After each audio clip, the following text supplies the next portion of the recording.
My name's Dan. I'm 49.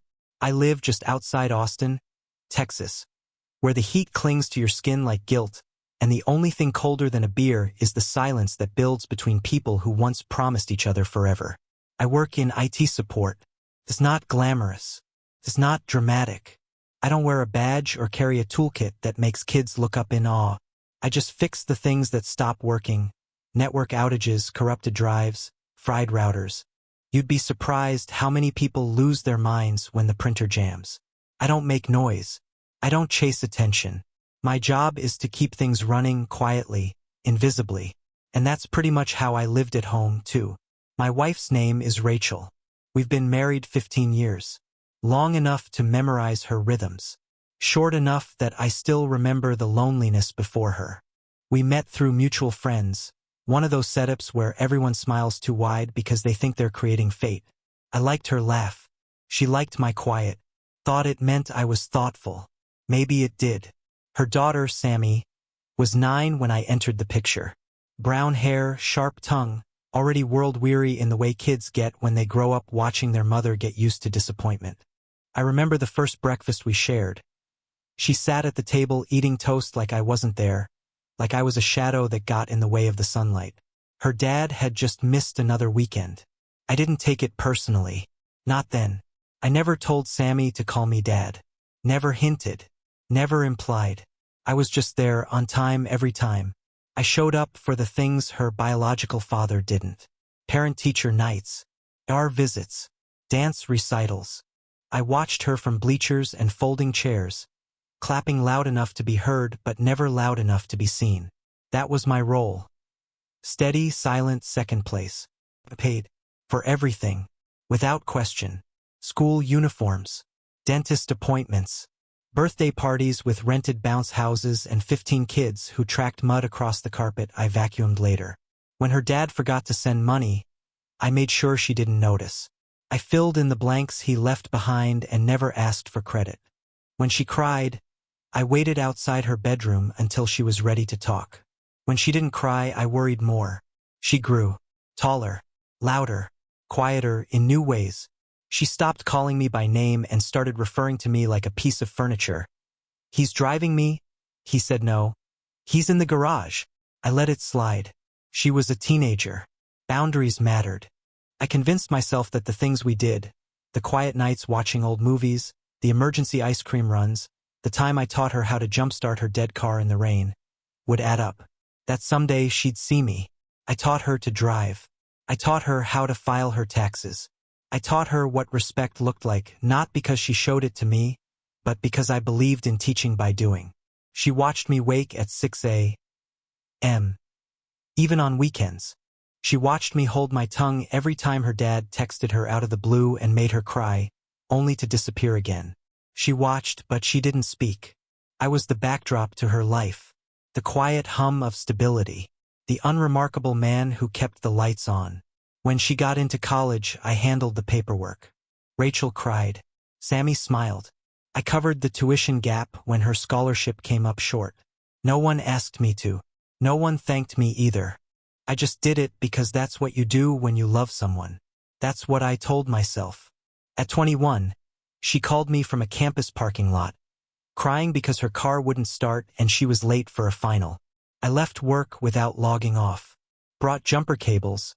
Fixed the issue, handed her a sandwich I'd grabbed on the way. She didn't even look up when she said, "Thanks." 3 years passed. She graduated, got a job, moved in with a guy who talked more than he listened.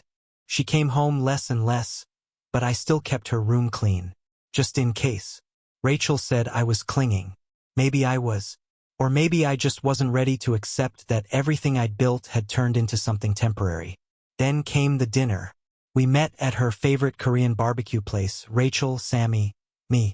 She ordered confidently, laughed like nothing in the world had ever bruised her.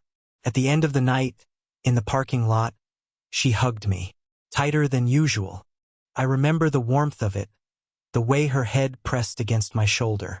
You were there when he wasn't, she said. My throat closed up. I didn't respond right away. I didn't trust myself not to cry. After all those years, maybe this was the moment. The shift from tolerated to loved. From tolerated to chosen. Then she pulled back. Smiled. Of course, you're invited to the wedding. As a formality. Formality. One word. Soft. Casual. Dismissive. I nodded. Didn't flinch. Laughed a little, I think. But something cracked inside me. A quiet, invisible snap, like a pipe bursting behind drywall. Formality is what you extend to coworkers, to acquaintances, to the neighbor who snowblows your driveway once a year. It's not a word you aim at the man who taught you to parallel park, who held your hand after wisdom tooth surgery, who sat in a hospital waiting room while they ran tests on your appendix. I sat in silence on the drive home. Rachel talked about the dessert menu, about centerpieces, about how beautiful Sammy looked, how grown up. I stared out the window and said nothing. I don't remember pulling into the driveway. I don't remember going to bed. I only remember the sound of that word echoing in my head until it hollowed me out.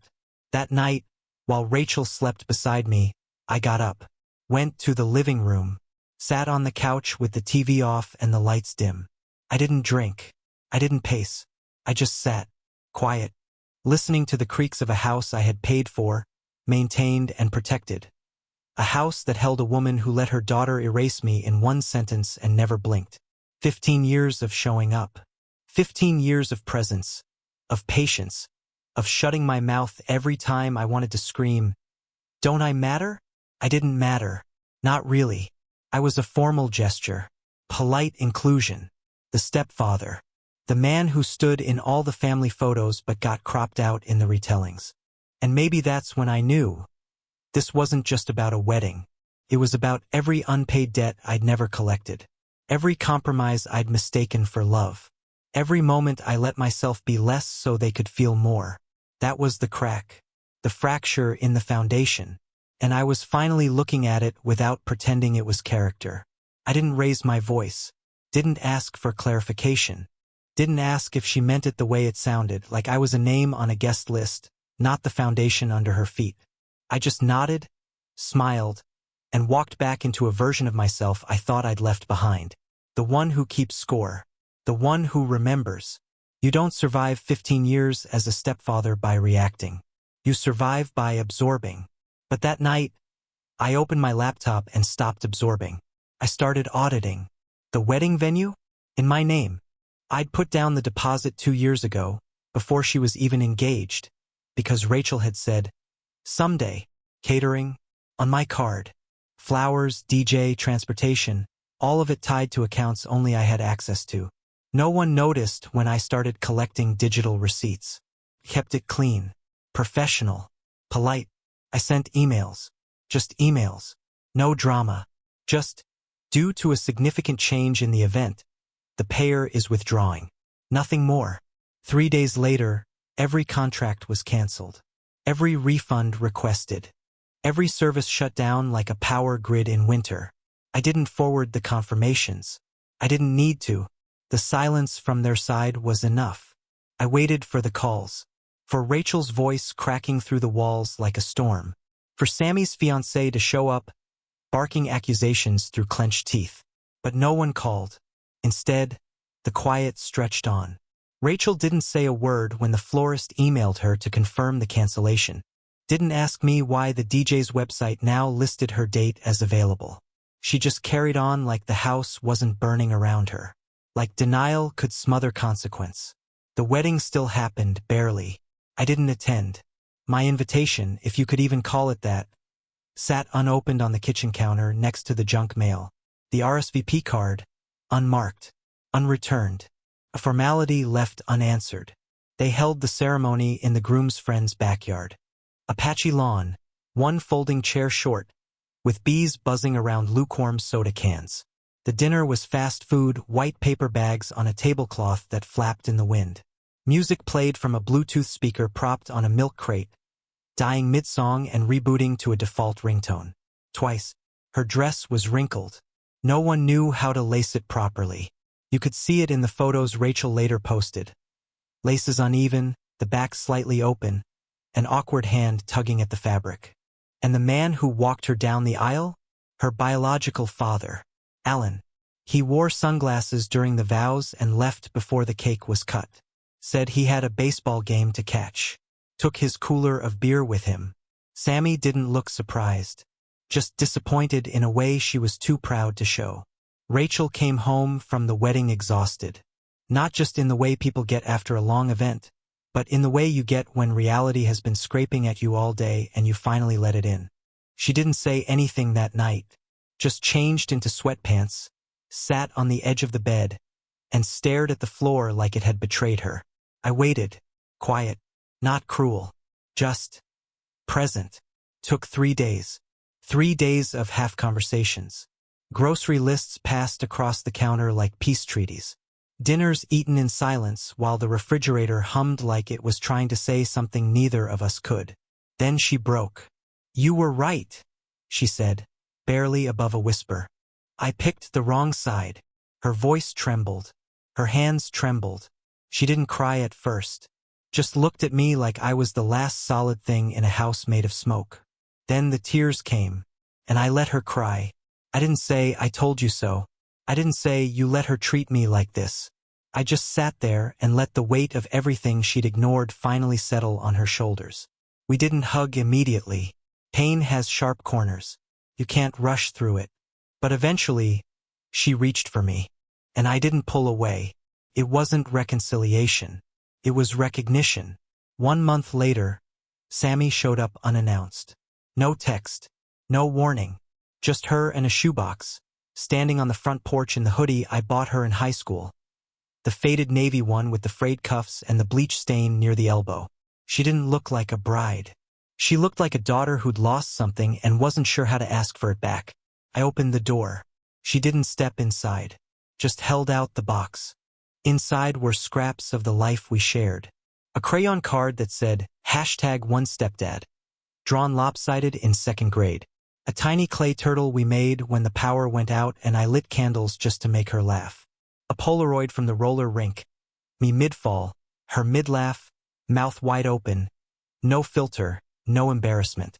Pure joy. "I treated you like a backup," she said. Voice low, shaky.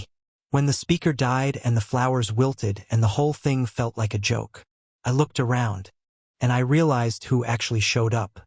I didn't speak. Couldn't. Not yet. "I wanted to believe it wouldn't matter," she went on. "That I could build a life without acknowledging the one you gave me. But it does matter. You matter." The wind picked up. She tucked her hair behind one ear, eyes full of something like regret, but deeper, older. "I don't know how to fix it," she whispered. "But I wanted you to know that I see it now. I see you." I looked down at the box, at the clay turtle with one chipped leg, at the paper edges browned by time, and I felt something stir. Not forgiveness, but something like breath after drowning. I took the box. She left. We didn't hug. Not then. But we didn't need to. The box said what years of silence hadn't. Rachel watched from the kitchen window.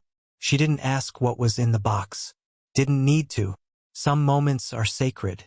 Undisturbed. The next week, Sammy called. Just to talk. Nothing big. Just Tuesday night small talk. Work stress, apartment noise, burnt dinner. We kept it simple. Easy. She didn't ask for money. I didn't offer. 2 weeks in, she mentioned her husband staying late at work. 3 weeks in, she said, "He's been different since the wedding." By the time spring came, she stopped mentioning him altogether. Then one Tuesday, her voice cracked. "He cheated." I didn't cheer, didn't gloat, just asked, "Do you want advice or just someone to listen?" "Just listen," she said. So I did, because that's what I've always done. I didn't remind her that I warned her. I didn't say you made your bed. I just let her be broken in the space I built for her. Again, because pain is pain, even when you saw it coming. There was no mic drop, no movie ending, just a quiet return. A daughter, not stepdaughter, showing up with an apology boxed in cardboard and old glue. And I didn't need more, because real closure isn't revenge. It's remembering you never needed permission to stop bleeding for people who bring knives. It's the silence after the storm. Not peace exactly, but the space where peace might grow if you let it. There's a moment after someone apologizes where the air changes, slows, thickens, where everything that wasn't said builds into a silence bigger than any gesture. That's what it felt like after Sammy left the box. Rachel asked me if I wanted to talk about it. I said no. Because what do you say about a daughter handing you your own memories like artifacts from a life you were never credited for? You hold them, you absorb the weight, and then you get on with the day. That's what I did. I put the box on the top shelf of the closet, above the winter coats no one wears in Texas. Left it there, out of sight, not forgotten, just paused. Rachel and I returned to a rhythm, the kind where you're not healing but you've both stopped bleeding. It's not love. Not anymore. It's maintenance. It's paying the electric bill on time and making sure the car registration doesn't expire. We didn't talk about the wedding, or the cancellations, or Alan, the man who walked her down the aisle and then walked right out of the reception like his job was done. Rachel stopped bringing him up. I didn't ask if she still talked to him. The truth was I didn't care. I'd made my point, without screaming, without ultimatums. Just actions. I'd pulled the rug out, and they'd stumbled. And for once, I didn't catch them. That's what changed. Before, I would have stepped in. I would have written the check anyway. Would have offered solutions, softened blows. But now I let them feel it. Not out of cruelty. Out of necessity. You can't teach gratitude to people who've never known lack. But you can introduce them to silence. Sammy's weekly calls became the only thing I looked forward to. Not because they were warm or emotional, but because they were honest. She didn't sugarcoat. She didn't pretend. She told me about her job, her apartment with thin walls and nosy neighbors, about her boss who couldn't remember anyone's name and called every woman hon. She never once asked for money, never hinted. That meant more to me than any card or speech. By month 4, the cracks in her marriage were showing. She didn't describe them as cracks. She called them off days, weird moods. But I recognized the vocabulary of denial, heard it enough times in my own house. I listened. One Tuesday, she said it out loud. I don't think this is working. She didn't cry. Not then. Just said it with the tone of someone admitting the weather was bad. Like heartbreak was forecasted and she just remembered to bring an umbrella. I didn't offer sympathy. I didn't scold. I just asked, "What do you need?" She paused, then said, "Not money, just clarity." That word, clarity, stuck with me. A week later, she called in the middle of the day. No greeting. "He cheated," she said. I was standing in the garage, changing the oil in my truck. The phone wedged between my shoulder and cheek, grease on my hands, sweat on my back. I froze. "What do you need?" I asked again. There was silence. Then, nothing. I just wanted to say it to someone who wouldn't try to fix it. And I realized, maybe for the first time, she saw me. Not as the man who makes things work. Not as the backup generator. But as the place she could collapse without being caught. That night, I found myself back in the hallway. Same hallway I'd stood in when she was 13 and locked herself in her room because a boy at school called her fat. Same place I'd waited when she slammed the door after a fight with Rachel. Back then, I brought her water, a snack, something small to show I was there. Now I brought nothing, just silence, because that's what she needed. That's what we both needed. Rachel didn't comment on the calls, but I saw the way her expression shifted when my phone rang Tuesday nights. The way she glanced at me when I smiled at the sound of Sammy's voice. She never asked what we talked about. And I never offered. Whatever we were rebuilding, it didn't involve her. She was the silence that let things fall apart. Sammy started coming by once a month. Not long visits. Just enough time for coffee. Sometimes we sat on the porch. Sometimes at the kitchen table. She never asked to stay. Never looked around like she missed the house. She just came. Breathed. Left. Once. She said, "This place feels smaller than I remember." I nodded. Most things do when you stop needing them. She looked at me, and there was something in her eyes. Not sorrow, not guilt, just understanding. The kind that doesn't need explaining. One day, I asked her if she was okay living alone. She shrugged. I'm not. But it's better than pretending I'm okay with someone who doesn't see me. And I almost laughed, because that had been my life for 15 years. Sammy started calling me Dan less. She still didn't say Dad. But the tone changed. It softened. Became less transactional. More deliberate. Hey, she'd say. Can I run something by you? Not, can you fix this? Just, can you be there while I figure this out? That's a kind of love, too. Not loud.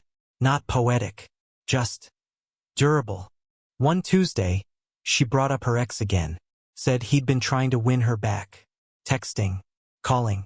Saying he was a changed man. I told him to lose my number, she said. I asked if that felt good. She nodded. It felt like taking out the trash. That night I opened the closet. Took down the shoebox. Went through it. Slowly. The card.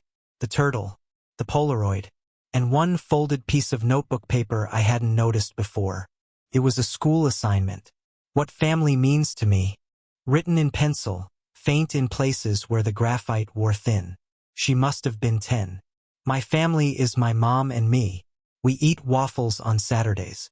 My stepdad fixes things and always knows where the tape is. He makes our house feel like it works even when it doesn't. I read it twice, then 3 times. Then I put it back in the box and closed the lid.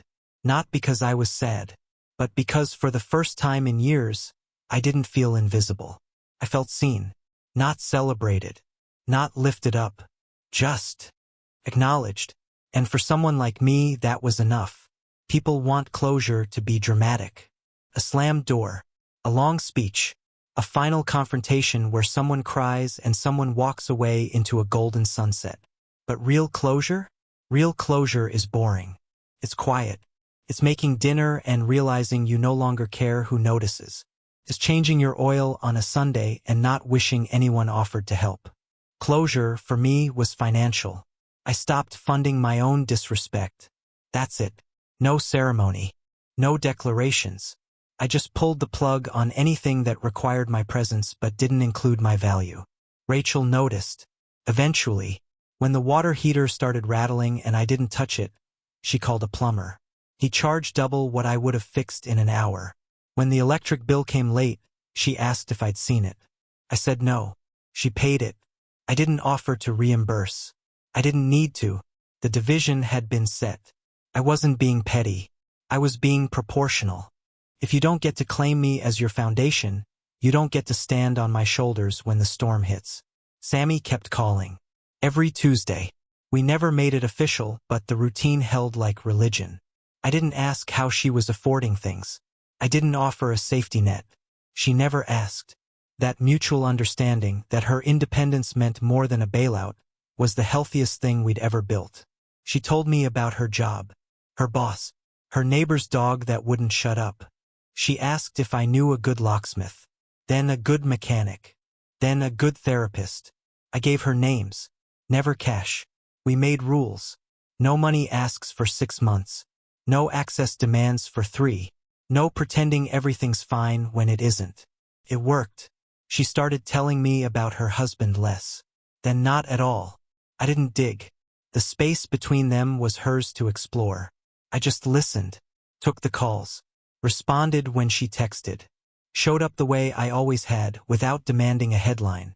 Then one night I was working on the car, socket wrench in one hand, flashlight in the other, when the phone rang. Sammy. No greeting. Just 3 words. We separated today. I sat on the garage floor and let the news hang there. No surprise. No triumph. Just wait. She exhaled. You were right. No, I said. I was experienced. She laughed. Tired. Broken around the edges. I thought love would fix it. I nodded, even though she couldn't see me. Love doesn't fix people. It just makes the damage harder to ignore. She sniffed. Do you hate him? I don't have enough feeling to hate him. You were always so calm, even when I picked him over you. I thought about that. The way I stayed quiet while she planned a wedding with a man who looked through me. The way I canceled the contracts without fanfare. The way I let her walk herself into the arms of a man I knew wouldn't stay. I wasn't calm, I said. I was tired. She went quiet. Then, I get that now. That call lasted 42 minutes. Most of it was silence. But not the painful kind. The kind where someone finally lets you share the weight. After that, her visits changed. She stayed longer. Drank coffee slower. Asked about things, how I got into IT, why I liked working with my hands, if I ever regretted not having kids of my own. I said no. She looked surprised. I always figured that I wanted more? Yeah. I sipped my coffee. Sometimes less is what saves you. Her gaze dropped to the table. I think I made everything harder. I didn't respond. Didn't need to. The truth sat between us, nodding quietly. She reached into her bag, pulled out a small envelope. Thick, cream-colored, gold trim. My name handwritten on the front. I hesitated. She pushed it across the table. Open it. Inside 3 lines. Thank you for stopping the bleeding. Thank you for making me feel it. Thank you for staying. Signed, Love, your daughter. Not stepdaughter. Daughter. I folded the card carefully. Didn't cry. Didn't speak. Just let the words settle. Rachel found the card later. Didn't ask. Just saw it. Read it. Left it on the counter. That was the shift. She never asked what changed between Sammy and me. She didn't need to, because what changed wasn't forgiveness. It was structure. Boundaries. Not walls. Not fences. Just clarity. I didn't move out. Didn't threaten divorce. We became something else. Housemates with history. Married by paper. Divided by years of imbalance. She made her peace with that. Or at least stopped pretending things would return to the way they were. Some nights we still had dinner. Shared old stories. Watched the news. But we stopped pretending we were building something. We'd built it. Cracked. Now we lived inside it like 2 people who inherited a house and couldn't afford to move. Sammy visited more. Sometimes just to sit. Sometimes with questions. Once with a bottle of whiskey and a board game we used to play when she was 12. She won. Barely. I didn't let her win. That meant something. One afternoon, she looked around the house and said, I never realized how much of this was you. I raised an eyebrow. The shelves, she said. The paint colors. The furniture. The organization. I always thought it was Mom. I smiled. She picked the colors. I kept them from peeling. She laughed. Then stopped. I'm sorry it took so long. I nodded. You're here now. She reached out. Placed her hand over mine. For a second I didn't breathe. Dan, she said. I looked up. I know I don't say it. I know it's late.